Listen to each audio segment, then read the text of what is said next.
அனைவருக்கும் வணக்கம். இது விரிவுபடுத்தப்பட்ட ஆன்மீக சுகாதாரம் அப்படின்னு நம்ம சொல்லிக்கலாம். அதேதான் எப்பவுமே பேசுறது தானே ஆன்மீக சுகாதாரம். இதுல மறுபடியும் அதிகமா என்ன சொல்றதுக்கு இருக்கு அப்படின்னு எல்லாருமே நினைக்கலாம்.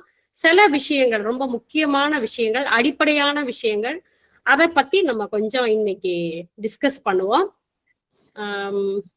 We live in a world in which we need to share our responsibility. நம்ம வாழ்ந்துகிட்டு இருக்கிற இந்த உலகத்துல நம்மளுடைய பொறுப்புகளை அதிகமாக எல்லாருக்கூடையும் பகிர்ந்துக்கணும் அப்படின்னு நினைக்கிறோம். இது சொல்றது ரொம்ப ரொம்ப ஈஸியா இருக்கு. ஆனா எப்பவுமே அந்த பொறுப்பை யார் கையில எடுத்துக்குவாங்க அப்படின்னு பாத்தீங்கன்னா வெகு சிலர் தான். வெகு சிலர்ல விரல் விட்டு எண்ணிடலாம். ஒரு உதாரணத்துக்கு நம்ம ரோட்ல போய்கிட்டு இருக்கோம், ஏதோ ஒரு பெரிய கல்லு விழுந்துருச்சு, போற வண்டி எல்லாம் அந்த கல்லை தாண்டி தாண்டி இப்படி ஒரு டீவியேஷன் எடுத்து எடுத்து போவாங்களே ஒழிய யாருமே நின்னு அந்த கல்லை எடுத்து ஓரமா போடலாம், மத்த வர்றவங்களுக்கு சிரமம் இல்லாம இருக்கும் அப்படின்னு நினைக்கவே மாட்டாங்க. என் வேலை இல்லை அது. அது என்னோட குழந்தை இல்லை, நான் ஏன் அந்த குழந்தைய பத்தி கவலைப்படணும், என் குழந்தைய பத்தி மட்டும் கவலைப்பட்டா போதும் அப்படின்னு நினைப்பாங்க. நிறைய வேலை செய்யற இடங்கள்ல எல்லாம் பாத்தீங்கன்னா ஒவ்வொருத்தருக்கும் ஒரு வேலையை அலாட் பண்ணியிருப்பாங்க. அந்த வேலையை அலாட் பண்றவங்க என்ன வேலை கொடுத்தாங்களோ அந்த வேலையை மட்டும்தான் செய்வாங்களே ஒழிய அடுத்த வேலையை கூட செய்ய மாட்டாங்க. ஒரு உதாரணத்துக்கு விளையாட்டாக ஒரு கதை சொல்வாங்க. ரோடு ஓரங்கள்ல மரங்கள் நடுவதற்காக கவர்மெண்ட்ல இருந்து ஒரு பிளான் போட்டாங்க. 3 பேர்ல முதல் ஒருத்தர் குழிய நோண்டிட்டே போவார், 2வது போறவர் விதை நட்டுட்டே போவார், 3வது போறவர் அந்த குழிய மூடிட்டே வருவார். ஒரு நாள் அந்த விதைய விதைக்கிறவங்க வரல. முதல் ஆளு குழிய நோண்டிட்டே போனாரு, 2வது ஆள் வரல, 3வது ஆளு குழிய மூடிட்டே போனாரு. 2வது ஆள் வரலங்கிறத பத்தியும் முதல் ஆளுக்கும் கவலை இல்லை, 3வது ஆளுக்கும் கவலை இல்லை. நம்ம இந்த வேலையை செய்யறோமே, என்ன செய்யறோம், எதுக்காக செய்யறோம் அப்படின்ற ஒரு பொறுப்பு கூட இல்லாம, பொறுப்பு எடுத்துக்காம பண்ற வேலை எப்படி விரயமாகுது அப்படின்னு பாருங்க. இது மாதிரிதான் நிறைய இடங்கள்ல நம்ம கண்ணு முன்னால பாக்குறோம். இந்த வேலையை நான் ஏன் செய்யணும், எனக்கு என்ன பொறுப்பு இருக்கு அப்படின்னு சொல்லி தட்டி கழிச்சிட்டு போறவங்க தான் ரொம்ப ஜாஸ்தி. நம்ம உலகத்துல பாக்குறோம், நிறைய பேரை பாக்குறோம். என்னோட வேலை இல்லை, அது என்னோட ப்ராப்ளம் இல்லை, நான் ஏன் அதை தலையில எடுத்துக்கணும் அப்படின்ட்டு. ஆனாலும் வெகு சிலரை நம்ம பாக்குறோம். அந்த பிரச்சனைக்கு அது என்ன, அந்த இடத்துல என்ன தேவை, என்ன அதுக்கு எப்படி அதை ரெஸ்பாண்ட் பண்ணணும் அப்படின்னு சொல்லி செய்யறவங்க இருக்காங்க. அந்த மாதிரி இருக்கிறவங்கள, அந்த மாதிரி மனிதர்களை நம்மளுடைய கதாநாயகர்கள், ஹீரோஸ் அப்படின்னு சொல்றோம். ஸோ உங்களுக்கு நான் யாரை சொல்றேன் அப்படின்னு நல்லா தெரிஞ்சிருக்கும். நம்ம சிவா சார் அந்த மாதிரி ஒரு ஹீரோ தான். நம்மளை பொறுத்த வரைக்கும் அவர் மிகப்பெரிய ஹீரோ. நம்மளுடைய ஒவ்வொரு பிரச்சனைகள்லையும் ஒவ்வொருத்தருடைய ப்ராப்ளத்துக்குள்ளேயும் உள்ள நுழைஞ்சு என்ன செய்தா சரியாகும் அப்படிங்கிறத தனி மனிதனுக்கு வழி காமிக்கிற மாதிரி ஒரு சமுதாயத்திற்கே வழி காமிச்சுக்கிட்டு இருக்காரு. அது அந்த மாதிரி இருக்கிறதுனால அவர் நம்மளோட மிகப்பெரிய ஒரு ஹீரோ தான். ஓகே, இப்போ நம்ம எக்ஸ்டெண்டட் ஸ்பிரிச்சுவல் ஹைஜீனுக்கு வரோம். அதாவது முதல்ல பார்ட் உணவு. உணவு அப்படிங்கும்போது அதாவது நம்ம தினம் சாப்பிடுற சாப்பாடு அது ரொம்ப டேஸ்டியா இருக்கு. ஆனா என்ன ஆகுது அப்படின்னா நம்மளுடைய 70% உடல் நோய்க்கு அதுவே காரணமாயிருது. முக்கியமா பாத்தீங்கன்னா இட்லி, தோசை, வடை எல்லாம் புளிச்ச விஷயங்கள், காரம், உப்பு, புளி எல்லாமே சேர்ந்து அதை நம்மள பிசிக்கலாவும் உணர்வு ரீதியாகவும் மிகப்பெரிய அளவுல பாதிப்பை கொடுக்குது. நம்ம குடல் அப்படின்னு சொல்றோம் இல்லையா, கட்டுன்னு சொல்லுவோம். அந்த குடல் உடைய ஆரோக்கியம் ரொம்ப ரொம்ப ரொம்ப முக்கியமான விஷயம். குடல் ஆரோக்கியம் ரொம்ப தேவை. இந்த வாயிலிருந்து தொடங்கி ஆசன வாய் வரைக்கும் இருக்கிற அந்த பகுதிகளில் இருக்கிற கோடிக்கணக்கான பாக்டீரியாக்கள், நல்ல பாக்டீரியாக்கள், கெட்ட பாக்டீரியாக்கள்னு இருக்கு. அதை சரியாக பராமரிக்கிறதுக்கு உணவு மிக மிக முக்கியம். அந்த உணவுல பாத்தீங்கன்னா நம்மளுடைய உடல் உறுப்புகள் குணமடைவதற்கும் உடலுக்கு தேவையான சத்துக்கள் கொடுக்கறதுக்கும் உணவுல இருந்து தான் நமக்கு அந்த சத்துக்கள் கிடைக்குது.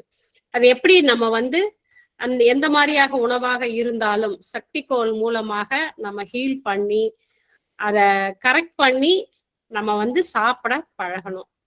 அதாவது பச்சையா சாப்பிடுறது, அதாவது சமைக்காம எப்படி கிடைக்குதோ அதை அப்படியே சாப்பிடுறது, இல்லைன்னா பாதி வேக வச்சு சாப்பிடுறது, இது எல்லாமே உடலுக்கு ரொம்ப நல்லது. வாய் டேஸ்ட்டுக்கு முக்கியமா நல்லா இருக்குமா அப்படின்னு தெரியாது.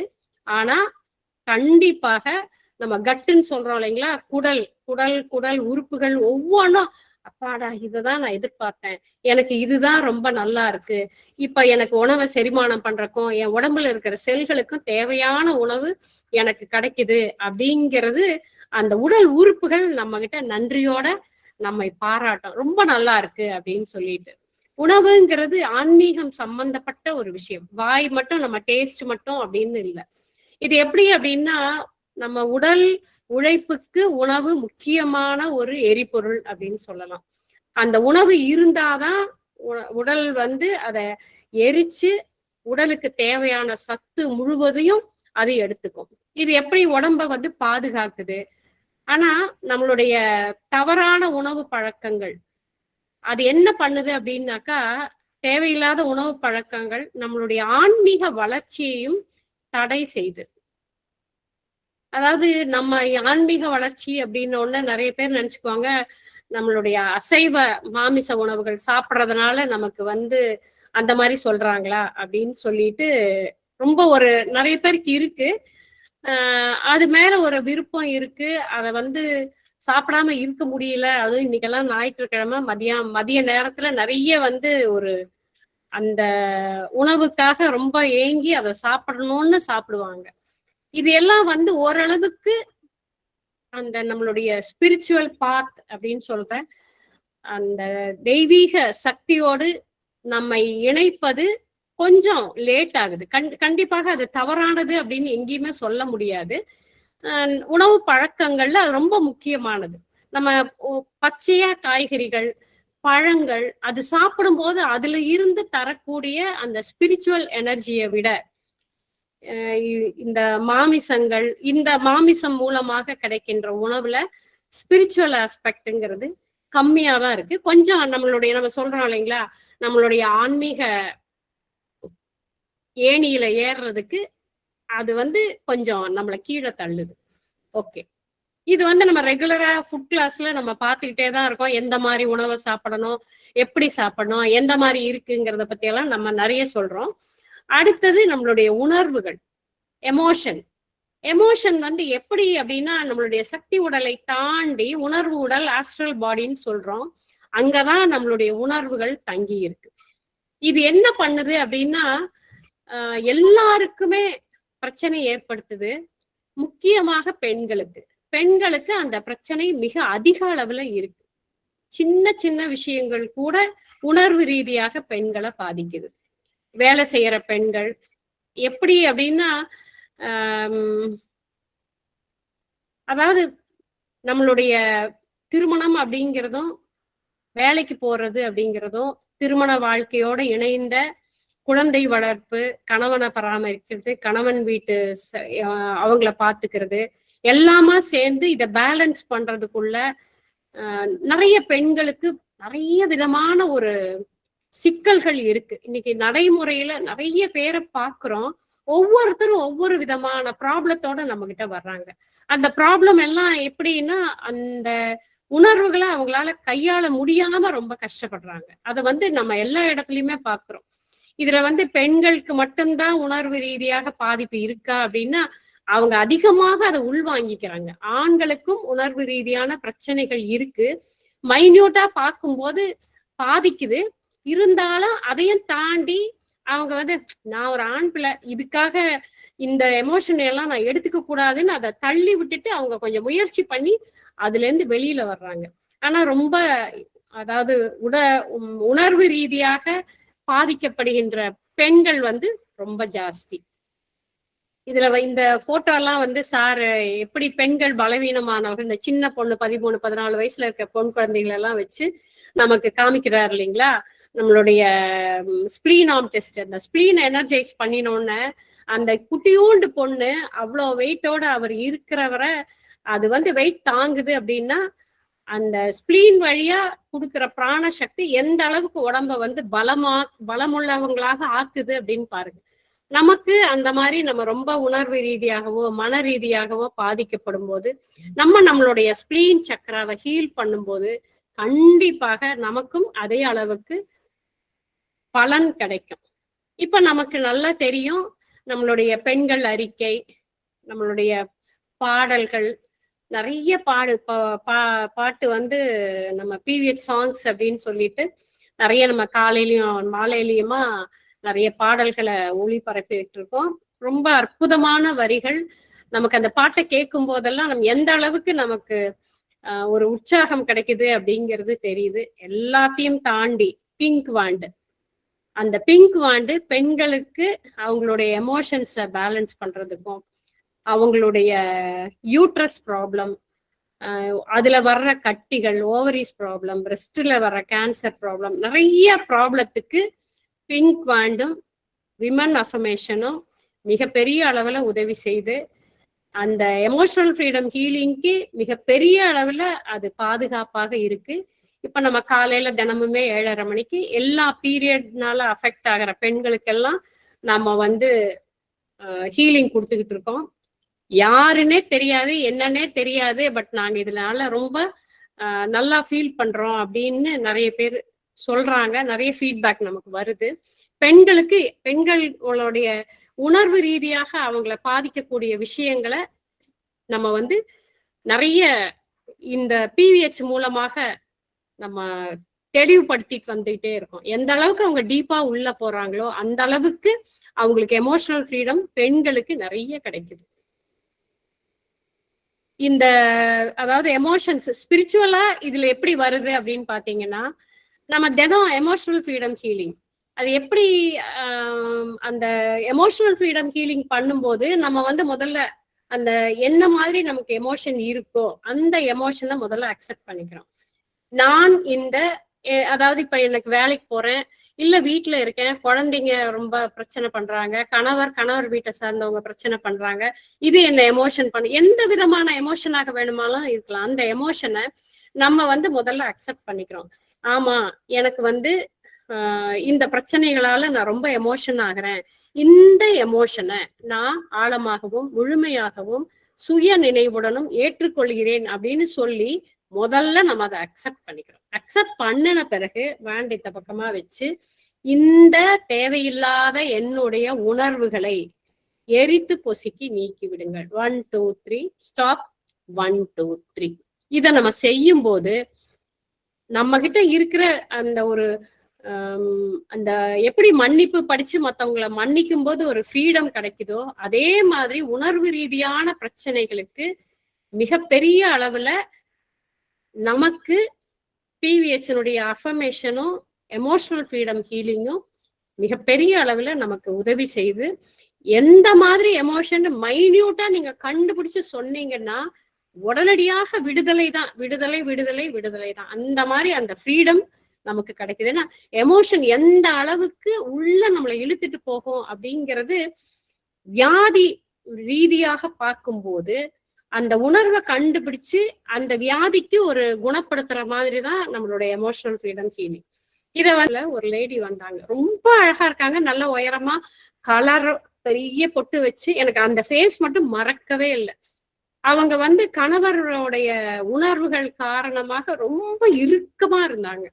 சார் வந்து உங்களுடைய எமோஷனல் பாடியில இருக்கிற அத்தனை எமோஷனும் உங்கள் கணவரை சார்ந்துதான் இருக்கு அப்படின்னு சொல்லி அந்த எமோஷன் அவ்வளவையும் கணவரை சார்ந்து இருக்கிற அத்தனை எமோஷனையும் உங்க ஜன்னலை திறந்து எல்லாத்தையும் வெளியில வீசுங்க அப்படின்னு சொல்லி வீச வச்சார். அவங்க மனசுக்குள்ள இருந்தது எல்லாத்தையும் வீசிட்டு அவ்வளவுதான், ஜன்னலை அடைச்சிடுங்க. குறிப்பாக நல்லா கவனமா பாத்துக்கோங்க, நம்ம கிட்ட இருக்கிற தேவையில்லாத அந்த எமோஷனை தான் எரிக்க சொன்னார். கணவரை தூக்கி போட சொல்லல, அந்த எமோஷனை வெளியில தூக்கி. அவர் அப்படிதான் இருப்பார், அவரை மாத்துறதுக்காக நான் வரல, எனக்கும் அவருக்குமான கர்மா இருக்கு, அதை பேலன்ஸ் பண்றதுக்காக வந்திருக்கேன். இவர் ஏன் இப்படி பண்றாருன்னு நினைச்சு நான் எமோஷன் ஆகிறது அவசியம் இல்லாத ஒண்ணுன்னு சொல்லி அந்த எமோஷனல் ஃப்ரீடம் ஹீலிங் முடிச்சுட்டு அடுத்த நாள் அவங்க வந்த போது அவங்க ஃபேஸ் அப்படியே ஒரு கிறிஸ்டல் கிளியரா, அவ்வளவு ஒரு தேஜஸோட அவ்வளவு நல்லா இருந்தது. நேத்திக்கு அதான் எனக்கு அந்த சேஞ்ச், நேத்து பார்த்த முகத்துக்கும் இன்னைக்கு பார்த்த முகத்துக்கும் அப்போ எந்த அளவுக்கு அவங்க உள்ளுக்குள்ள எமோஷன் வச்சுக்கிட்டு இருந்தாங்க அப்படிங்கிறது கண்கூடாக தெரிஞ்சுது. அவங்கள பார்த்ததுனால சொல்றோம். இப்ப நம்மள எத்தனை பேர் இருக்கோம், இத்தனை பேரும் இதே மாதிரி தேவையில்லாத எமோஷனை போட்டு உள்ள உள்ள உள்ள உள்ள எமோஷனுக்குள்ள நிறைய வச்சிருக்கோம். ஒரு முக்கியமான விஷயம் நீங்க இதுல தெரிஞ்சுக்கணும். நமக்கு உடம்புல negative energy, soul connection, past life connection, வெண்மந்திரம், செய்வினைகள், சாபங்கள் அப்படின்னா கூட மன்னிப்பு படிச்சு ஹீல் பண்ணி பண்ணி பண்ணி குணப்படுத்திக்கலாம். ஆனா இந்த எமோஷன் அந்த உணர்வு உடல்ல, எமோஷனல் பாடியில போய் ஸ்ட்ரக் ஆகி நின்னுருச்சுன்னா, எனக்கு இருந்ததுன்னா நானே தான் என்ன கிளியர் பண்ணி ஆகணும். சிவா சார் வரமாட்டாரு. அறிக்கைகள் படிக்கலாம். என்கிட்ட என்ன எமோஷன் இருக்குங்கிறத நான் கண்டுபிடிச்சு அதை கிளியர் பண்ணி அதுல இருந்து இந்த தேவையில்லாத எமோஷனை எரித்து பொசுக்கி நீக்குங்கள். எவ்வளவு தூரம் என்னால செய்ய முடியுமோ செய்து இந்த பிரச்சனைகள்ல இருந்து நான் தான் வெளியில வரணும். இதுதான் எமோஷனல் இருக்கிற முக்கியமான விஷயம். யாராவது எனக்காக என்னோட எமோஷனை மாத்தி தருவாங்களான்னா யாராலையும் மாத்த முடியும். எனக்கு ஒரு பயம் இருக்கு, நினைச்சாலே பயமா இருக்கு, பக்குன்னு இருக்கு, எனக்கு என்னமோ செய்யுது அப்படின்னு உடனே உங்க டோட்டலா உடம்பு முழுக்க உங்க கண்ட்ரோலை விட்டு போயிருது, அந்த எமோஷனுக்குள்ள போயிருது. நீங்க என்ன நல்லது நினைச்சாலோ கெட்ட எதுவுமே உங்களால செய்ய முடியாம ஏதோ ஒண்ணு உங்களை தடுத்துருது. உங்களுடைய உணர்வுகளை உங்களை அமுக்கிடுது. அந்த உணர்வுகள்ல இருந்து உங்களை யாரும் வெளியில இழுத்துட்டு வரவே முடியாது. அறிக்கைகள் படிக்க படிக்க படிக்க படிக்க படிக்க நம்ம நார்மல் ஆகும்போது நம்ம கிட்ட அந்த நல்ல டிவைன் எனர்ஜி உள்ள வரும்போது அந்த பயம்ங்கிற உணர்வுல இருந்து வெளியில வர முடியும். ஏதோ ஒரு நெகட்டிவ் கனெக்ஷன்னாலும் உங்களுக்கு அந்த பயம் வந்திருக்கலாம், இல்ல நீங்களாகவே ஏதோ ஒரு பழைய நடந்து போன ஏதோ ஒரு விஷயங்களை நினைச்சு பயந்துகிட்டு இருக்கலாம். இதையெல்லாம் தாண்டி வர்றதுக்கு நம்ம தான் ட்ரை பண்ணணும். இது முழுக்க முழுக்க நாம் சார்ந்த விஷயம்தான். நம்ம தான் அதுல இருந்து வெளியில வரும். சில சைல்ட்ஹுட் ட்ராமா இருக்கும், ஏதோ நடந்து முடிந்த ஒரு விஷயங்கள் உங்களை மிகப்பெரிய பாதிப்புக்கு உள்ளாக்கி இருக்கும், பொருள் நஷ்டமாயிருக்கும், கண்ணு முன்னாடி உங்களுடைய பொருட்கள் எல்லாம் எரிந்து போயிருக்கலாம். அந்த உணர்வுகள் எல்லாம் அதுல இருந்து வெளியில வர்றதுங்கிறது நினைக்க இப்ப நம்ம போர் அப்படின்னு சொல்றோம். இந்த போர்ல பாதிக்கப்பட்டவங்க ஒவ்வொருத்தர் கண்ணு முன்னாடி அவங்க வீடு இடிஞ்சு உழுகுது, அவங்க சம்பந்தப்பட்டவங்க சொந்தக்காரங்க எல்லாம் அப்படியே குண்டுல அடிபட்டு செத்து போறாங்க, இவங்க உயிரோட இருக்காங்கும் போது அது மாதிரி கொடுமையான விஷயம் உலகத்திலேயே எதுவுமே இருக்க. கண் முன்னாடி என்னுடைய நெருக்கமானவர்கள், சொந்த உறவுகள் எல்லாமே போயிருச்சு, நான் மட்டும் எதுக்கு இருக்கேன்னா அவங்க மைண்டே பிளாக் ஆயிரும். அவங்களால அதுல இருந்து வெளியில வரவே முடியாது. இந்த அறிக்கைகளை படிச்சு ஏன்னா ஒரு செகண்ட் அந்த பிளாஷ் மாதிரி அந்த மெமரி வந்தா கூட ஒட்டு மொத்தமா அத்தனை செல்களுமே ஒரு பாதிப்புக்குள்ளாயிரும். ஸோ இந்த மாதிரியான எமோஷன்ல இருந்து வெளியில வர்றது நம்ம பொறுப்பு. நம்ம தான் இதை எப்படி சொல்றோம் அப்படின்னா, தினம் நம்ம அந்த எமோஷனல் ஃப்ரீடம் ஹீலிங் பண்ணி நம்மளுடைய உணர்வுகள்ல இருந்து வெளியில வரணும். அடுத்தது முக்கியமான ஒரு விஷயம் பணம். நம்மளுடைய செல்வ செழிப்பு சம்பந்தப்பட்டது. இது ஒரு எனர்ஜி. இந்த எனர்ஜி எப்படி இருக்கு அப்படின்னா, நம்மளோட பேஸ் சக்கரான்னு சொல்றோம். நிறைய டிப்ளமால அந்த கொஸ்டின்ஸ் எல்லாம் வந்தது, நிறைய பேர் பேஸ் சக்கரான்னு தெரியல அப்படின்னாங்க.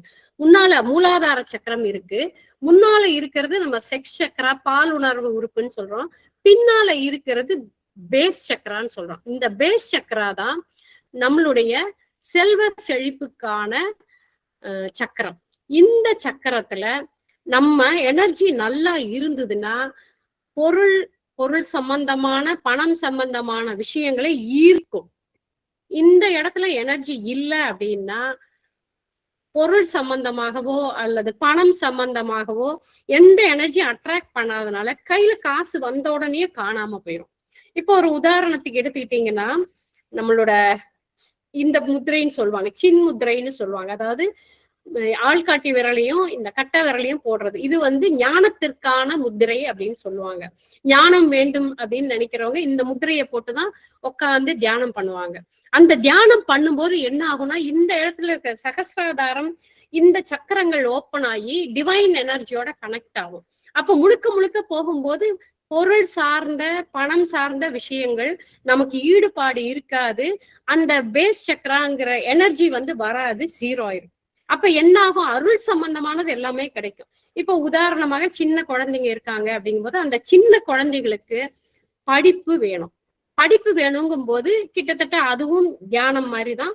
இந்த முத்திரையை போட்டு நம்ம நாக்க மடக்கி ஒரு 14 தடவை அந்த ஸ்மால் ஸ்வெட்டிங் மாதிரி பண்ண சொல்லி அதுக்கப்புறம் உட்காந்து படிக்க சொல்லுவோம். அப்ப அந்த மூளை சம்பந்தமாக மூளையெல்லாம் ஆக்டிவேட் ஆகும், பிராணா எனர்ஜி நிறைய வரும். கீழே வந்து பேஸ் சக்கரா அவங்களுக்கு அவசியம் இல்லை. ஆனா ஒரு பருவம் தாண்டி வேலைக்குன்னு போக தொடங்கும் போது பணம் வேணும் அப்படிங்கும் போது இதை போட்டு உட்காந்தா 0 ஆயிரும். அதனால மணி கம் முத்ரா அப்படின்னு சொல்லிட்டு இந்த நடுவிரலையும் இந்த கட்ட விரலையும் வச்சு நமக்கு சார் வந்து அதே நாக்க மடக்கி 14 டைம்ஸ் பண்ண சொல்லி மணி இஸ் குட், பணம் நல்லது, பணம் மிக மிக நல்லது அப்படின்னு சொல்லி அந்த முத்திரையை நம்ம போட சொல்றாங்க. அந்த முத்திரையை போடும்போது பணம் வரும். பணம் இப்ப நான் காலையில பண்ணிட்டேன், இன்னைக்கு சாயங்காலத்துக்குள்ள பணம் வருமா அப்படின்னா சிரிக்கதான் முடியும். ஏன்னா போன வாரம் அந்த மாதிரிதான் ஒருத்தர் கேள்வி கேட்டாரு. பணம்ங்கிறது அவ்வளவு ஈஸியா அந்த எனர்ஜி போயிரும். நீங்க என்னெல்லாம் பேசியிருக்கீங்களோ, என்னெல்லாம் சொல்லியிருக்கீங்களோ அதுக்கு தகுந்த மாதிரி பணம் போயிரும். அந்த எனர்ஜியை திரும்ப வர வைக்கிறது அவ்வளவு ஈஸியான வேலை இல்லை. ஏன்னா அந்த பணம்ங்கிறத 1 ரூபாயாக இருந்தாலும் சரி, அது 500 ரூபாய் நோட்டாக இருந்தாலும் சரி, எந்த அளவுக்கு அதுக்கு மதிப்பு கொடுக்கணுமோ அந்த மதிப்பை கொடுத்து பணத்தை நம்ம மதிக்கணும். அந்த பணம் மதிக்கும் போதுதான் நம்ம கிட்ட அந்த பணம் வரும். சரி, இதுக்கும் ஸ்பிரிச்சுவலுக்கும் என்ன சம்பந்தம்?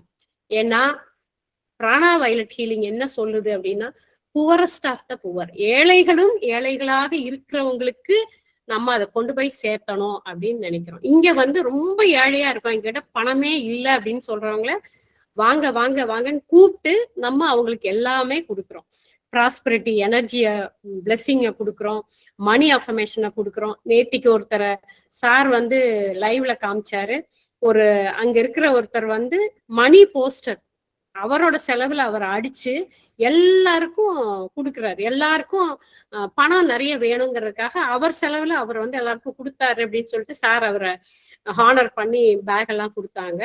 இந்த இதுல வந்து ரொம்ப முக்கியமான விஷயம் ஸ்பிரிச்சுவல் ஹைஜீன்ல நீங்க பணத்தை எந்த மாதிரி செலவு பண்றீங்க அப்படிங்கிறது இங்க ரொம்ப ரொம்ப முக்கியம். என்ன எப்படி அப்படின்றத பார்க்கலாம்.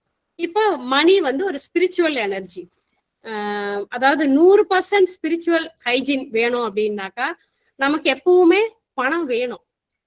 பணம் வந்து சரியான முறையில நம்ம 8-fold பாத்துல சொல்றோம் இல்லைங்களா, சரியான முறையில நம்ம பணம் சம்பாதிக்கிறோமா அப்படிங்கிறது ரொம்ப முக்கியம். நம்ம ஒரு லாட்டரி டிக்கெட் வாங்கினோம், பணம் வந்தது, நிறைய பேரை பாக்குறோம்.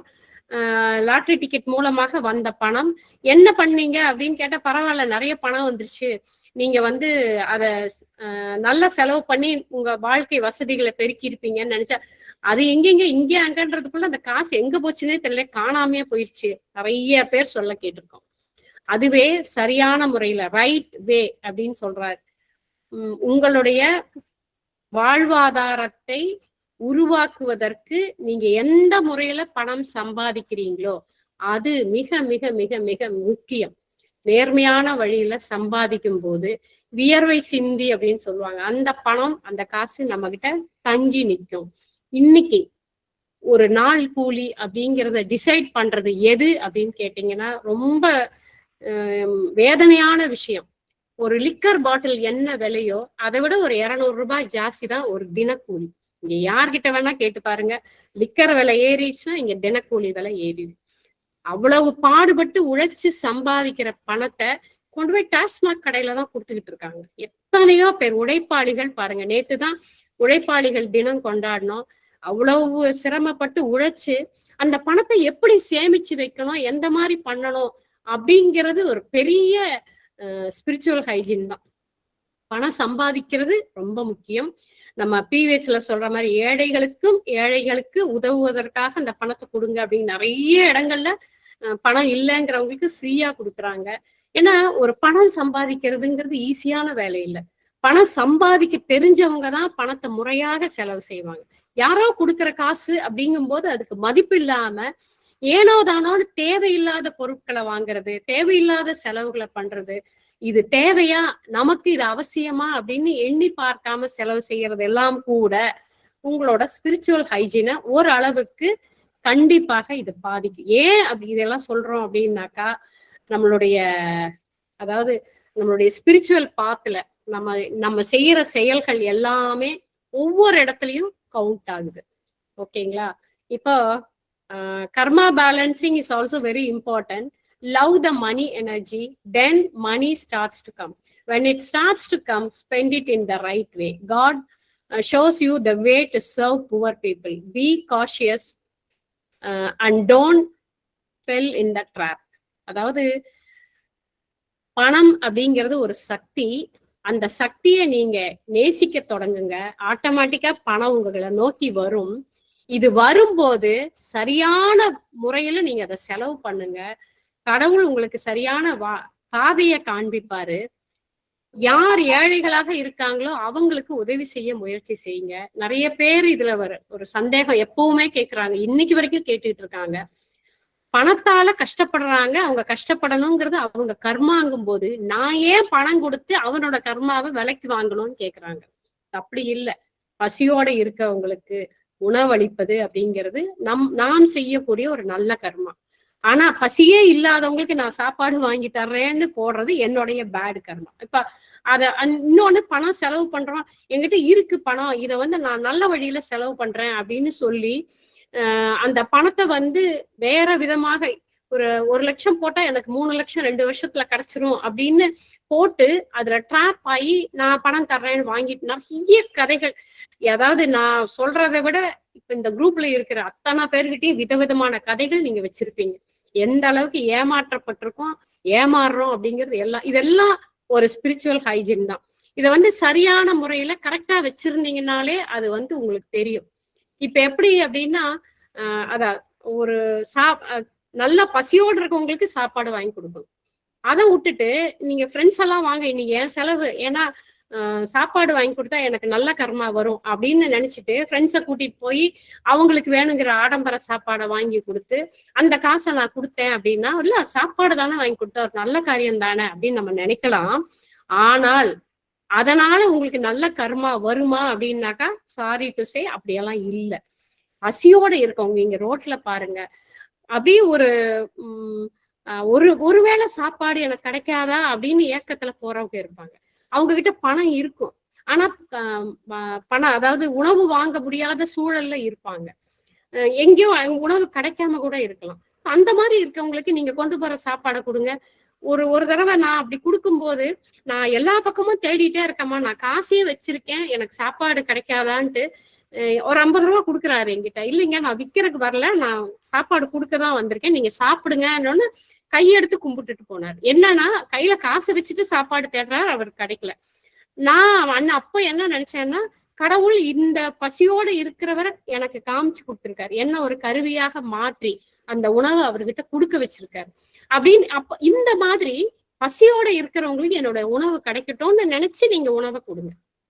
அந்த மாதிரி வரும்போது அது நமக்கு ஒரு நல்ல கர்மாவாக வரும். அதே மாதிரி மீன் விடுறது, கூண்டுல இருக்கிற பறவைகளை விடுறது, இது எல்லாமே நல்ல கர்மா. அந்த மாதிரி பண்ணும்போது பணம் எனர்ஜி உங்களை தேடி வரும். இதுல எப்படி அப்படின்னா, யாரோ ஒருத்தர் உங்ககிட்ட பணம் கேட்கறாங்க, கொஞ்சம் பணம் கொடுக்குறீங்களா அப்படின்னு. இல்ல பிச்சை கேட்கறாங்க. பிச்சை கேட்கும்போது பாப்பா இல்ல அப்படியெல்லாம் சொல்லாதீங்க. உங்ககிட்ட 1 ரூபாய் இருக்கா, 1 ரூபாய் கொடுங்க. 10 ரூபாய் இருக்கா, 10 ரூபாய் கொடுக்கும்போது நம்ம என்ன சொல்லி கொடுக்கணும், நான் எதை கொடுக்கிறேனோ அதை போல பல மடங்கு திரும்ப தருகிறேன். இதை வாலண்டரியா நம்ம இந்த மாதிரி நம்ம செய்துட்டு போகும்போது, உணவை கொடுக்கும்போது, அன்பை கொடுக்கும்போது இது திரும்ப வரும். நிறைய இதுக்கான சின்ன சின்னதா நிறைய கதைகள் சாரே நிறைய சொல்லுவார். நான் ஒரு டீ கடையில ஒரு பையன் நின்றுட்டு இருப்பான், ஒரு டாக்டர் ஏதோ பின்னால துரத்தி, மெடிக்கல் ஷாப் பையன் ஒரு ஆள் வந்துருவார். வந்துட்டு அவர் என்ன சொல்லுவாரு, இந்த பையனை போட்டு அடிக்க வருவார். என்னன்னா, நான் கடையில மருந்து கேட்டான், இந்த பையன் மருந்தை கொடுத்தேன், காசு தராம ஓடி வந்துட்டான் அப்படின்னு சொல்லி அந்த பையனை திட்டுவான். அப்ப இவர் சொல்லுவார், அந்த கடாயில இருக்கிற வயசானவர் அவர் சொல்லுவாரு, பரவாயில்ல நான் தர்றேன் அப்படின்னு சொல்லிட்டு அந்த பையன்கிட்ட உங்க அம்மாவுக்கு என்னன்னு, அம்மாவுக்கு உடம்பு சரியில்லை, மருந்து காசு இல்லை, மருந்து கொடுத்தாங்க, வாங்கினேன். அதுவும் இல்லைன்னா அவருக்கு ஒரு டீயும் கொஞ்சம் பிஸ்கெட் எல்லாமும் கொடுத்து நீ கொண்டு போய் அம்மா கொடு அப்படின்னு அனுப்பிச்சு வைப்பாரு.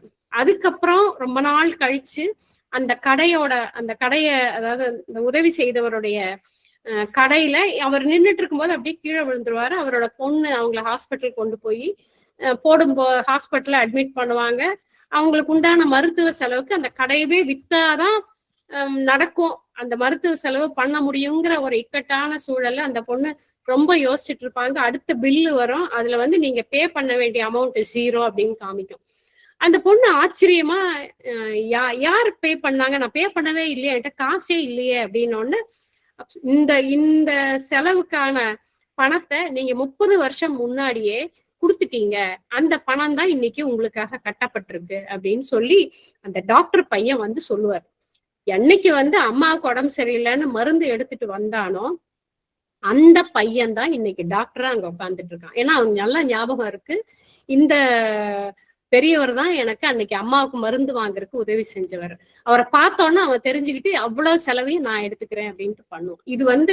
இது மாதிரி நிறைய சின்ன சின்ன கதைகள் சார் நிறைய கொடுத்துருக்காரு. எல்லாம் யூடியூப்ல வந்த கதைகள் தான், உண்மையாக இருக்கலாம். ஆனாலும் இது கற்பனைக்காக சொல்லப்பட்டிருந்தாலும் நிஜமாலுமே இது நமக்கு நல்ல ஒரு கர்மாவை நமக்கு கொண்டு வருது. அதனால தேவையில்லாம எங்கேயாவது போய் பணத்தை கொடுத்து மாட்டிக்காதீங்க. பணம்ங்கிறது நிறைய கேக்குறாங்க. நான் இப்போ ஒருத்தர் சொல்றாரு, நான் அவர் 50 லட்சம் அங்க கொடுத்தேன், அவர் எனக்கு திருப்பி தர மாட்டேங்கிறார். நீங்க எதுக்கு 50 லட்சம் அங்க கொடுத்தீங்க, என்ன தேவை, எதுக்காக கொடுத்தீங்க, அது என்ன பர்பஸ்க்காக, எந்த ரீசனுமே இல்லாம திடீர்னு நீங்க கொடுத்து ஏதோ ஒண்ணு எதிர்பார்த்திருப்பீங்க.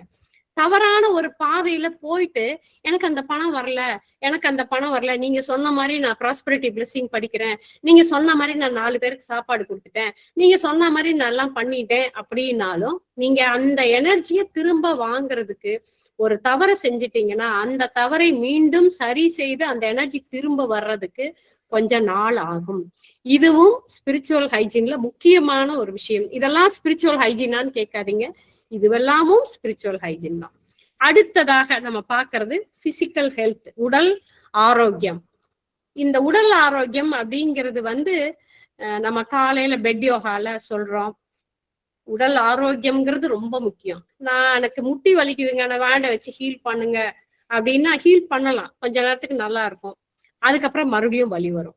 இந்த கால் உடல் செல்களுக்கு ஒரு அசைவை கொடுத்து அந்த அசைவின் மூலமாக கழிவு பொருட்கள் உடலை விட்டு வெளியேறி ஃப்ரெஷ்ஷா ஆக்சிஜன், ரத்த ஓட்டம் எல்லாம் வரும்போது ஒரு ஆரோக்கியமாக நம்ம ஃபீல் பண்ணுவோம். அந்த ஆரோக்கியத்திற்கு நம்ம செய்யற இந்த சின்ன சின்ன காலையில செய்யற பயிற்சிகள் அது ரொம்ப ரொம்ப முக்கியம். ஏன்னா உடல் ஆரோக்கியமாக இருந்தா மட்டும்தான் நம்ம யாருக்காவது உதவி செய்ய முடியுமோ, இல்லைன்னா ஏன்னா உடல் இருந்தாதானே நமக்கு யாருக்கா ஹெல்ப் பண்ண முடியும். நான் அப்படியே படுத்து கிடக்குறேன், நான் ஹீல் பண்ணணும்னு நினைக்கிறேன், எனக்கே யாராவது ஹீல் பண்ணா நல்லா இருக்கும் போல இருக்கே அப்படின்னா நம்ம எப்படி ஒரு இன்னொருத்தருக்கு ஹெல்ப் பண்ண முடியும்?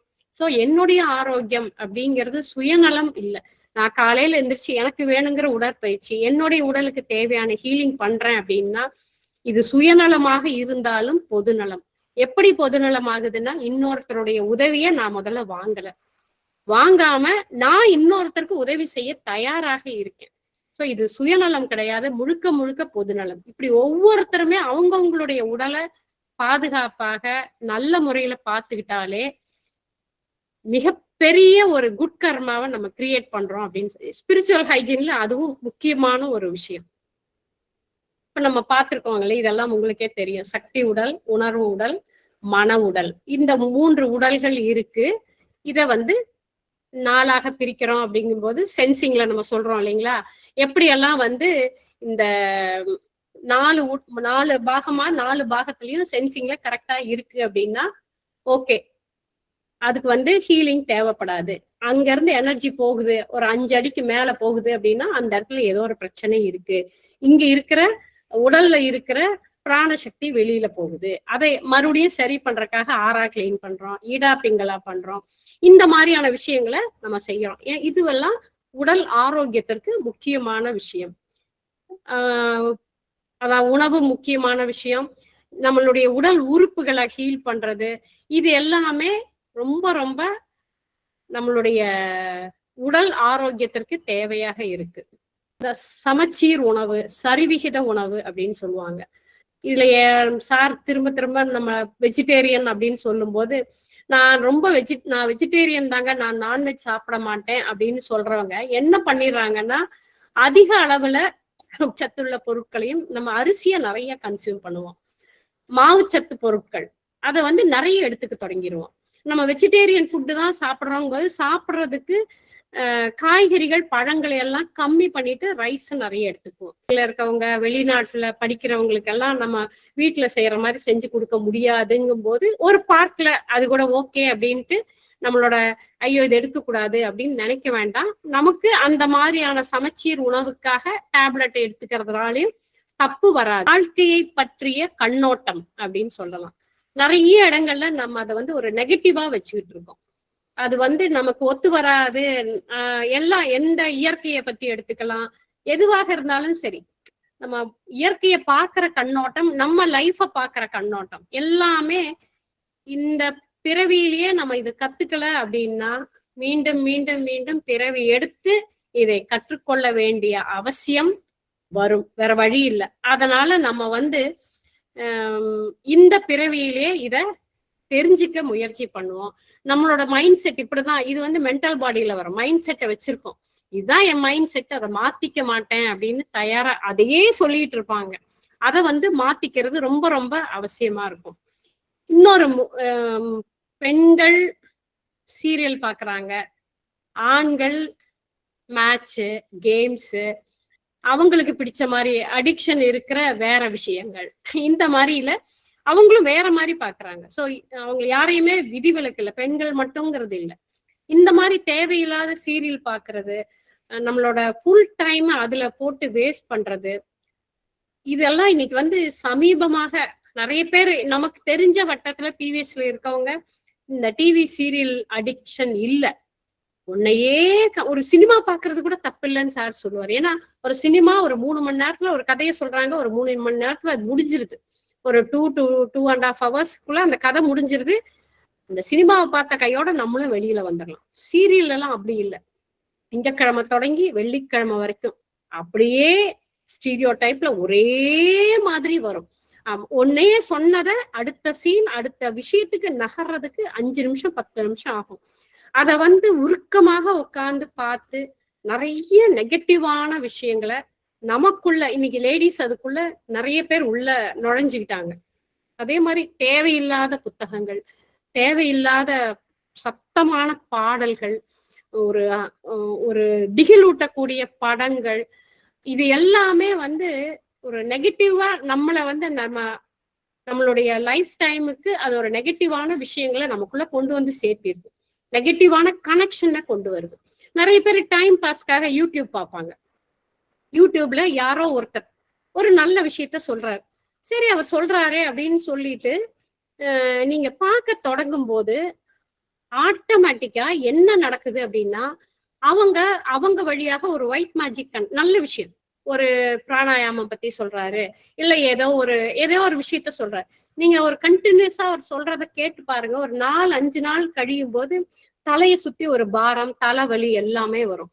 ரீசன் கண்டுபிடிக்கிறது ரொம்ப கஷ்டமாயிடும். என்னன்னா, நான் நல்ல விஷயத்த தானே யூடியூப்ல பாக்குறேன் அப்படின்னு நினைப்பீங்க. அவங்க நான் போடுற இந்த வீடியோவை நிறைய பேர் பார்க்கணும், இதனால நிறைய பேர் எனக்கு ஃபாலோயர்ஸ் வரணும், இத வந்து என்கிட்ட நிறைய பேர் அப்ரோச் பண்ணணும், இதை கேட்கணும், நான் தனியா கிளாஸ் எடுக்கணும் அப்படின்ற ஒரு ஆட்டிடியூட்ல அவங்க அனுப்புனாங்கன்னா, அந்த ஒயிட் மேஜிக் நமக்குள்ள வரும்போது அந்த வீடியோ பாக்குறதுனால கூட பிரச்சனை வரலாம். நீங்க பார்க்கும்போது சென்ஸ் பண்ணிக்கோங்க. நிறைய தேவையில்லாத விஷயங்கள், வீடியோக்கள், ரீல்ஸ், ஷார்ட்ஸ் ஏதேதோ வந்துகிட்டே இருக்கும். நீங்க எடுத்து பார்க்க தொடங்கும் போதே நமக்கே ஐயோ இதெல்லாம் பாக்குறோமா, இதனாலதான் இந்த பிரச்சனை வருதான்னு தெரியாம ஆட்டோமேட்டிக்கா அவங்க கொடுக்குற நெகட்டிவ் நமக்குள்ள போய் நெகட்டிவ் கனெக்ஷனை இழுத்துட்டு வரும். ஒரு நெகட்டிவோட அவங்க கனெக்ட் பண்ணியிருந்தாங்கன்னா அந்த இன்னர் வேர்ல்டு, அந்த டார்க் எனர்ஜி, அது சம்பந்தமானவங்களை நம்ம ஒரு அளவுக்கு கொஞ்சம் ரெடி பண்ணி எல்லாம் நல்லா இருக்கும். இதனால பிரச்சனைகள் வந்துகிட்டு இருக்கு. வீடியோஸ் அண்ட் புக்ஸ் அப்படின்னு சொல்லும் போது பிவிஹெச் வந்து இட்ஸ் வே ஆஃப் லிவிங். நான் அதை ஒவ்வொரு தடவையும் எப்பவுமே சொல்லுவேன், அது ஒரு வாழ்க்கை கல்வி. பிவிஹெச்ங்கிறது ஒரு மொடாலிட்டி, இதை ஃபாலோ பண்ணுங்கிறது இல்லை. எப்படி நீங்கள் வாழ்ந்தால் அமைதியாகவும் ஆரோக்கியமாகவும் சிக்கல் இல்லாமையும் வாழ முடியுங்கிறத சொல்றதுதான் பிவிஹெச். அது ஒரு வே ஆஃப் லிவிங். இப்படி வாழ்ந்தா நல்லா இருக்கும். நம்ம குழந்தைகள்ல இருந்து பிறக்கும் போது இருந்து குழந்தைக்கு பல்லு முளைச்சோடனே பல்லு தேயின்னு சொல்லிட்டு குழந்தைக்கு பல்லு தேய்க்க சொல்லி கொடுப்போம். காலையில எந்திரிச்சுன்னா பல்லு துலக்கணும், மூஞ்சி கழுவணும், குளிக்கணும், தினம் வேற வேற ட்ரெஸ்ஸை, துவைச்ச ட்ரெஸ்ஸை போட்டுக்கணும், அழுக்கு ட்ரெஸ்ஸை போடக்கூடாது, வீட்டை சுத்தமா கிளீன் பண்ணணும், இத சாக்கடையில தண்ணி தேங்கக்கூடாது, இது கொசு வரும், அதுல இருந்து நமக்கு கிருமிகள் வரும், நமக்கு உடம்புக்கு வேற வேற தொற்று நோய்கள் வரும். இதெல்லாம் நம்ம குழந்தைகளுக்கு எப்படி சொல்லி கொடுத்துட்டு வரோம் இல்லையா? அந்த மாதிரிதான் இந்த ஸ்பிரிச்சுவல் ஹைஜீனும் பிவிஹெச்ங்கிறதும் ஒரு வே ஆஃப் லிவிங். இப்படி வாழ்ந்தால் நல்லா இருக்கும். இன்னைக்கு ஏதோ ஒரு பிரச்சனை வருதா, ஏதோ ஒரு பிறவியில இந்த பிரச்சனைக்கு நான் காரணமாக இருந்திருக்கேன், அதே பிரச்சனையை நான் ஃபேஸ் பண்ணும்போது இந்த மாதிரி பிரச்சனையை நான் யாருக்கோ கொடுத்துருக்கேன் அப்படிங்கிற இந்த அறிவு நமக்கு வருவதற்காக இது ஒரு வே ஆஃப் லிவிங், வாழ்க்கை முறை கல்வி அப்படின்னு சொல்லலாம். நம்ம ஒரு ஹீலரா மாறி ஒவ்வொருத்தருக்காக ஹீல் பண்ணிக்கிட்டே இருக்கோம். ஒரு டிவைனுடைய ஒரு கருவியாக, இறைவனின் ஒரு கருவியாக மாறி நம்ம இதை எல்லாருக்கும் கொடுக்கணும் அப்படின்னா நம்ம இந்த பாடங்களை எல்லாம் முறையாக கத்துக்கணும். இதை கத்துக்கிட்டு அவசியம், இதை கத்துக்கிட்டாதான் நம்ம அடுத்தடுத்து வர்ற தலைமுறைக்கும் மற்றவங்களுக்கும் நம்ம உதவி செய்ய முடியும். இந்த மாதிரி நம்ம செய்யறதுனால என்ன ஆகுது அப்படின்னா, நம்ம சோல் என்ன நோக்கத்துக்காக பிறவி எடுத்து வந்திருக்கோ அது நடக்குது. அது நடக்கிறதுக்கு பிவிஹெச் நமக்கு உதவியாக இருக்கு. உங்களுக்கும் பிவிஹெச் மதர் எர்த் அப்படிங்கிறது இந்த பூமி தாய், நமக்கெல்லாம் அம்மாவாக இந்த பூமி கோடான கோடி ஜீவராசிகளுக்கும் தாயாக இருந்து எத்தனையோ இயற்கை உயிர்களை வச்சு இந்த பூமியை பராமரிச்சுக்கிட்டு இருக்காங்க நம்மளுடைய பூமி தாய். அவங்க நம்ம நேச்சருக்கு எதிராக செய்கின்ற செயல்கள் எல்லாமே பூமி தாயை பாதிக்கிறது. ரோட்டோரமா மரம் நடுங்கன்னு சொன்னாங்க, மரம் நட்டாங்க. ரோட பெருசு பண்றதுக்காக எல்லா மரத்தையும் வெட்டினாங்க. ஒரு மரத்தை வெட்டினா 1000 மரம் நட்டாதான் இந்த மரத்தை வெட்ட முடியும் கவர்மெண்டே ரூல் போட்டாங்க. அது அவங்களேதான் அந்த ரூலை மதிக்காம மரம் நடல, ஆனா மரத்தை மட்டும் வெட்டுவாங்க. மரத்தை வெட்டும் போது ஒரு உயிரை வெட்டுறோம் அப்படிங்கிற ஒரு உணர்வு இருக்கணும். சில சமயங்கள்ல அவசியமாக இருக்கும். பூமி தாய்கிட்ட மன்னிப்பு கேட்டு கண்டிப்பாக அவங்க கருணையோட இந்த மரத்தை வெட்டுறேன், இன்னொரு மரத்தை நான் நடுவேன் அப்படிங்கிற ஒரு ப்ராமிஸ் கொடுத்துட்டு நீங்க பண்ணீங்க அப்படின்னா கண்டிப்பாக அவங்க ஒத்துக்குவாங்க. இன்னைக்கு தெரியும், இந்த வருஷம் வெயில் கடுமையாக இருக்கு. இதற்கு யார் காரணம் அப்படின்னு பார்த்தா நம்ம தான். கோடிக்கணக்கான மரங்களை வெட்டி தள்ளினோம். ஏன்னா மரங்கள் என்ன பண்ணுது, வெயில்ல இருந்து சூரிய சக்தியை உள்ள வாங்கி கார்பன் டை ஆக்சைடை உபயோகித்து தனக்கு வேணுங்கிற உணவை தயார் பண்ணி ஆக்சிஜனை வெளிவிடுது. அந்த ஆக்சிஜனை வெளிவிடும் போது நமக்கெல்லாம் சுவாசிக்கிறதுக்கு இனிமையான சுகமான காற்று கிடைக்கும் போது இந்த சூரியனுடைய தாக்கம் நமக்கு இல்லாம இருந்தது. ஆனா இன்னைக்கு நம்ம எல்லாத்தையும் மறந்துட்டோம். இன்னைக்கு எனக்கு அந்த மரம் வேணாம், வெட்டு தள்ளு, அவ்வளவுதான். இப்போ ஆக்சிஜன் இல்ல, கடுமையான வெயில், எல்லாமே காரணமா இருக்கா. நம்மளுடைய அந்த இயற்கையாக இருக்கிற இந்த எக்கோசிஸ்டம்னு சொல்றோம், அதாவது ஒன்றை ஒன்று சார்ந்துதான் எல்லாமே இருக்கு. இத நம்ம மனசுல பதிய வச்சுக்கிட்டு ஒரு மண்புழுல இருந்து தொடங்கி கடைசியாக மனிதன் வரை இருக்கின்ற ஜீவராசிகள் வரைக்கும் இத்தனையும் பூமி தாய் மேலதான் இருக்கு. பூமி தாயை நன்றியோட நினைப்போம். நமக்கு கொடையாக கொடுத்த விஷயங்களை அழிக்காம பாதுகாத்து நல்லபடியா அதை பராமரிப்போம். இந்த மாதிரி பராமரிக்க தொடங்கும் போதுதான் நம்மளுடைய அந்த பூமி தாய் நம்ம கிட்ட நாம் நன்றியோட பூமி தாய் கிட்ட இருந்தால் மட்டும்தான் பூமி தாய் நமக்கு தர வேண்டியதெல்லாம் தருவாங்க. எத்தனைதான் நம்ம தப்பு பண்ணாலும் நம்ம அம்மா மட்டும் என் பொண்ணு என் பையன் தப்பே பண்ண மாட்டாங்கன்னு சொல்ற மாதிரிதான் நம்ம பூமி தாயை, நம்ம தப்பு பண்ணினாலும் அம்மா தெரியாம பண்ணிட்டேன் அப்படின்னு மன்னிப்பு கேட்டா கண்டிப்பாக மன்னிப்பு கொடுப்பாங்க. நம்ம அதுக்கு ஒரு பரிகாரமாக ஒரு மரத்தை நான் வெட்டிட்டேன், நான் ஒரு 10 மரமாவது நடுவேன், எங்கேயோ ஒரு இடத்துல நடுவேன். நம்ம பிவிஎஸ்ல நிறைய சொல்லிக்கிட்டே இருக்காங்க, பிறந்த நாளைக்கு ஒரு மரம் நடுங்க, யாராவது உங்க நெருங்கினவங்க வேண்டியவங்க இறந்துட்டாங்கன்னா அவங்க ஞாபகமாக ஒரு மரம் நடுங்க. எங்கெல்லாம் வாய்ப்பு கிடைக்குதோ அங்கெல்லாம் மரம் நடுங்க. பூமியினுடைய அத்தனை சக்திகளையும் ஒன்று திரட்டி மனிதனுக்கு கொடுப்பது மரங்கள் தான். சோ மரங்களை பாதுகாப்போம். மரங்களை பாதுகாக்கிறதும் ஒரு ஸ்பிரிச்சுவல் ஹைஜீன் தான். பூமி தாயில ஏதாவது அதிகமான கொடுமைகளோ குழப்பங்களோ நிகழ்ந்தால் பூமி தாய் தன்னை தானே சரிப்படுத்தி கொண்டு மீண்டும் புத்துணர்வு பெற்று பழைய நிலைக்கு வந்துருவாங்க. அதற்கு உதாரணம் தான் கொரோனா. அந்த கொரோனா டைம்ல எவ்வளவு ஒரு நேச்சரே எவ்வளவு ஒரு அருமையாக இருந்தது. அவங்கவுங்க பயந்துட்டு வீட்டுக்குள்ள உட்காந்துட்டு இருந்தாங்க. இயற்கை தன்னை புதுப்பித்து கொண்டது. அதாவது வார் நடக்குது, அது மனிதனாக ஏற்படுத்தி கொண்டது.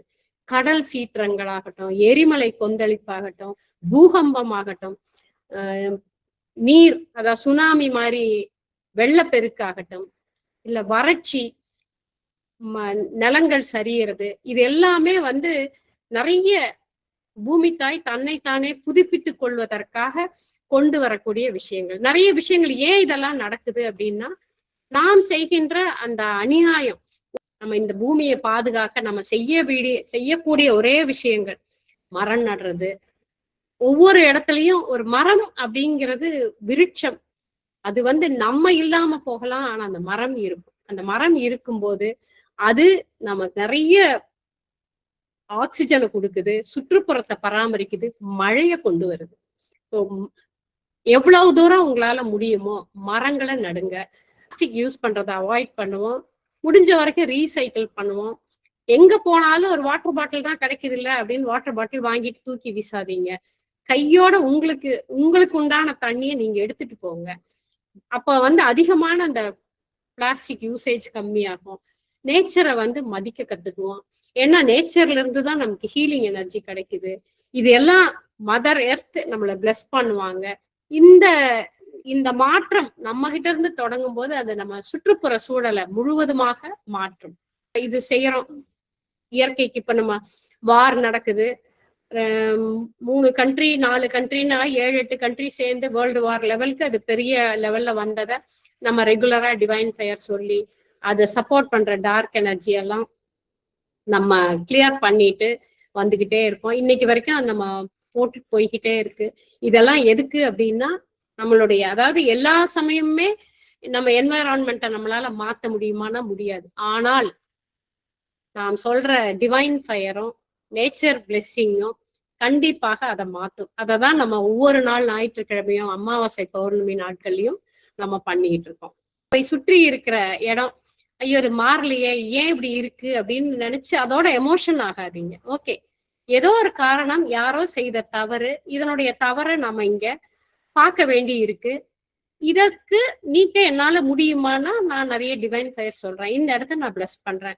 சிவா சார் அதுதான் பண்ணிட்டு இருக்காரு. நம்மளும் சார் கூட சேர்ந்து அந்த ஆரோக்கியமான ஆன்மீகமான பாதையில கைகோர்த்து இணைந்து நாமளும் பிரயாணிப்போம். அதாவது ஒரு பேச்ச தொடங்குறோம் அப்படிங்கும் போது நிறைய தேவையில்லாம விஷயங்கள் காமனா இருக்கிறது எல்லாம் பேசுவோம். அது எங்க முடியும் அப்படின்னாக்கா, மத்தவங்களை பத்தி புரணி பேசுறது, காசிப் பேசுறதுல நிக்கும். இது முழுக்க முழுக்க முழுக்க அவாய்ட் பண்ண வேண்டிய விஷயம். இது அவாய்ட் இல்ல, கட் பண்ணிட்டு போகணும். யாரை பத்தியும் நம்ம பேசவே வேண்டாம். என்ன செய்தா இந்த பேச்சை அவாய்ட் பண்ணலாமோ அந்த பேச்சு தொடங்குற இடத்துலயே நிறுத்துங்க. இப்படிதான் இந்த காசிப்னால நம்மளுடைய ஸ்பிரிச்சுவல் ஹைஜீன் கெடுது. அதனால தேவையில்லாத விஷயங்கள் முடியுமா அப்படின்னா, நம்மளுடைய இயற்கைக்கு, பூமி தாய்க்கு, சூரியன்ல இருந்து வர வெளிச்சத்துக்கு, நீருக்கு, தண்ணிக்கு, நம்ம சுவாசிக்கிற காற்றுக்கு, இந்த உடலை அற்புதமாக வழி நடத்திட்டு போய்கிட்டு இருக்கிற அத்தனை கண்ணுக்கு தெரியாத அத்தனை குணப்படுத்தும் தேவதைகளுக்கு நம்ம எல்லாம் கூட்டிட்டு போய்கிட்டே ஒவ்வொரு சக்தியும் கொண்டு இதையெல்லாம் பத்தி பேசலாம். இதெல்லாம் நிறைய நம்மளுடைய வார்த்தைகள்ல எல்லாமே ஒரு தெளிவான ஒரு இதுக்கு வர்றதுக்கு இதெல்லாம் நமக்கு உதவி செய்து ஒவ்வொரு நிமிஷமும் அந்த தண்ணிய தேவையில்லாம கீழே கொட்டும் போது இல்ல ஏதோ வேண்டாம் இந்த தண்ணி அப்படிங்கும் போது ஒரு நிமிஷம் நினைச்சுக்கோங்க. ஒவ்வொரு துளி நீரும் தெய்வீக நெருப்பாக இருக்கிறது. ஒவ்வொரு துளி நீரும் இறைவனின் விருப்பத்திற்கேற்ப தூய்மையாக இருக்கிறது. நான் சுவாசிக்கிற இந்த காற்று தெய்வீக நெருப்பாக இருக்கிறது, நான் வெளிவிடும் இந்த காற்று தெய்வீக நெருப்பாக இருக்கிறது. அப்படி ஒவ்வொரு இடத்துலயும் நம்ம அதை சொல்லிக்கிட்டே போவோம். இது எல்லாத்தையும் சொன்னதெல்லாம் முடிஞ்ச வரைக்கும் செய்வோம். முடிஞ்ச வரைக்கும் நம்ம ஒரு ஆரோக்கியமான ஒரு பிரின்சிபல்டு மேனா நல்லபடியா வாழ்றதுக்கு உண்டான எல்லா விஷயங்களையும் நம்ம இதுல சொல்லிட்டு வர்றோம். இது எல்லாத்தையும் ஃபாலோ பண்ண முடியலன்னா நிறைய ஹீலிங்க செய்வோம். பண்ண முடியல, இன்னும் நான் மறுபடியும் நிறைய எனக்கு தேவைப்படுது அப்படிங்கும்போது எமோஷனல் ஃப்ரீடம் ஹீலிங் பண்ணுவோம். தேவையில்லாம நம்ம மைண்ட் செட்ல எதையோ ஒண்ணு வச்சுக்கிட்டு இப்படிதான் இருக்கணுங்கிற மைண்ட் செட் எல்லாம் மாத்துவோம். அந்த மாதிரி ஒவ்வொரு விஷயங்களையும் நம்ம மாத்த முயற்சி செய்வோம். ஹைஜீன் அப்படிங்கிறது வரும். இந்த ஸ்பிரிச்சுவல் ஹைஜீன் வர்றதுக்கு நமக்கு தெரிஞ்ச ஒரே வழி டிவைன் ஃபயர் சொல்றது. எல்லாத்துக்கும் டிவைன். இது என்ன பண்ணுதுன்னா, நம்ம கிட்ட இருக்கிற நெகட்டிவ் எந்த மாதிரி இருந்தாலும் அந்த நெகட்டிவ் எல்லாத்தையும் அது வந்து மாத்துது. அது ஆன்மீக பாதை அப்படின்னு சொல்றோம் இல்லைங்களா, அந்த பாதையில நம்ம பாதுகாப்பாகவும் நம்ம, அதாவது we are not alone. Sir எப்பவுமே சொல்லு, we are not alone. நம்ம தனியா இல்லை, நம்ம கூட நம்மளை பாதுகாக்க இயற்கை தேவதைகள், இயற்கை உயிர்கள், ஹீலிங் ஏஞ்சல்ஸ் எல்லாருமே கூட வர்றாங்க. நீங்க சரியாக இருந்தா உங்க கூடவே வருவாங்க. அவங்க பேசுறத கேட்கறதுக்கு நீங்க அமைதியா ஆனீங்கன்னா அவங்க பேசுறது உங்களுக்கு கேட்கும். அந்த வார்த்தைகளை கேட்டுட்டு நம்ம அடுத்தடுத்த ஸ்டெப்பை வச்சு லேடர்ல மேல ஏறி போய்கிட்டே இருக்கலாம்.